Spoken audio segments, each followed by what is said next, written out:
Everybody, it's Natch coming here from San Diego. It is December 19th, Sunday. I decided to stop by one of my favorite hole-in-the-wall spots for acai bowls, Juice Alchemy here in Bankers Hill. Looks pretty good, right? A little bit pricier than most bowls, but it's a small business and the quality is really good, so definitely don't mind. So yeah, if you're ever looking for a healthy treat here in the area, check them out. But not here to talk about that. I'm here to talk about gaming and how that can help your mental fitness. And we are going to get into the next one I just recently finished, Ratchet and Clank. So let's get into it. Okay, Ratchet and Clank. Not really a game I would pick up on my own, but I did enjoy the story. I got a few laughs out of this one as well. Definitely a kid's game, and in my opinion, the developers did a fantastic job in that respect. Even as an adult, I can easily appreciate the simplicity of the story and gameplay, and I really feel as if the game was made by kids for kids. Just a fantastic job.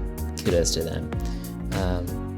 Ratchet & Clank is a single-player game. There's no multiplayer or VR option or requirement for that matter, so obviously all trophies are achieved in single-player. The game is rated E for everyone 10 years or older. It does have elements of violence, but it's way less than the violence shown in the Looney Tunes cartoons I grew up with, and the violence does not include anything grossly disturbing like gore, and there's not anything like sexual innuendos. So in my opinion, I would actually say Ratchet & Clank is acceptable for ages 5 and older. Regardless, if you're a parent trying to decide if the game is appropriate for your kid, I'd suggest playing it, or if you don't have the time, I'd defer to the ESRB rating recommendations if you are socially conservative with what you want your child exposed to. The game itself is not difficult. It's meant for kids to be able to enjoy and succeed. It's a pretty linear storyline, meaning it's not hard to figure out what to do next. Beating the game takes about 4 to 6 hours comfortably, meaning you're watching cutscenes, taking your time, and exploring all areas. Though I never had to speedrun through the game, it's highly likely an average player could rush through this game in less than 2 hours. There are cheats available in the menu that unlock as you do certain requirements in the game.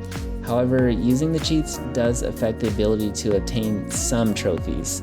And overall though, none of the cheats really provide much help given how easy the gameplay is to begin with, and therefore I would say it's not even necessary to use them.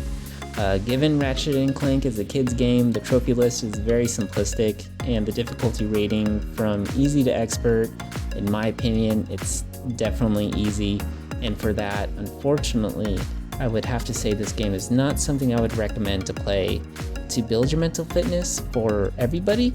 The only people I would suggest playing this game for building mental fitness are children whose parents want to get them into gaming for the purposes of trophy hunting to build mental fitness. It's very, very simplistic, 101 crash course kind of game. And for my older audiences who wish to start trophy hunting, to build your mental fitness, there are just other games out there that I would recommend doing rather than this one, just because the trophy list is just too simple. The benefit of what you learn or challenge yourself mentally would not outweigh the time and effort spent on playing the game.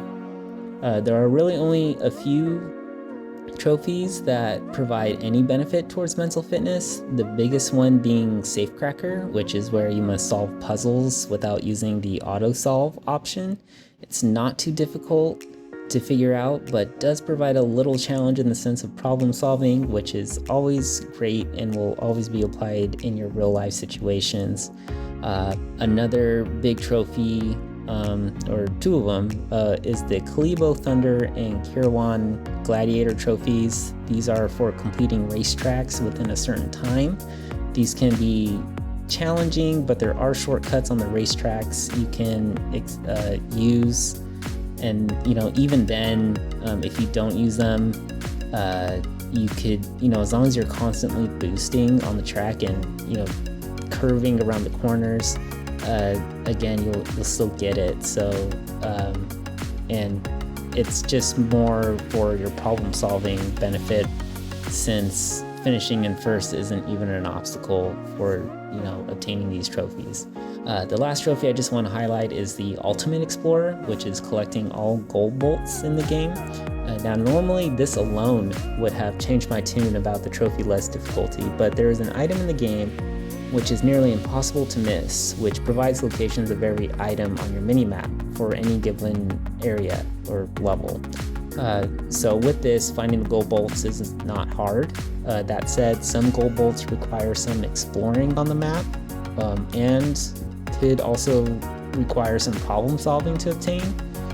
To be honest, I really thought about whether this alone would be enough to suggest Ratchet and Clank to my older audiences, but I feel this is exactly why the only audience I would recommend this game for trophy hunting to build mental fitness are children, because it's the perfect amount of difficulty to get them in the habits and really challenge themselves in the problem-solving capacity. And for that, the majority of my adult audience would already have, or at least would likely be able to figure out more easily, even with a casual knowledge of gaming in general. And given that the trophy list overall is pretty simplistic, I don't necessarily feel there are a lot of teachable moments for parents and their kids. Again, it's just getting kids ready for something more challenging, and why I consider this a 101 class type of game for trophy hunting to build mental fitness for children rather than everybody. And understanding and respecting the type of game Ratchet and Clank is, the only realistic trophy I feel the developers could have added to help improve mental fitness while keeping the trophy list kid-friendly is a speedrun and a hard mode completion trophy. I wouldn't expect the speedrun to be something so rough that it would take away from the enjoyment of the game, but I feel the way the developers had the narration going over the entire course of the game, I feel they had a great opportunity to have the narrator comment and challenge a player to do a speed run. And as they're speed running, the narration is slightly different, and keeps the involvement and enjoyment high. And really, it could be something where the player can still watch all skippable cutscenes and still get the trophy. Again, the game is tailored towards children, and making a trophy list that most children cannot complete would almost be a disservice to the game itself. Also, beating the game on hard mode too may seem harsh, but the access to cheats would, in my opinion, help challenge a player to complete the game. Get 100%, because they would have to unlock the cheats to then use in hard mode to beat that playthrough, if they chose to do so. And really, there's no point in having the option to choose your difficulty when playing the game if you're not going to make a trophy that is difficulty specific.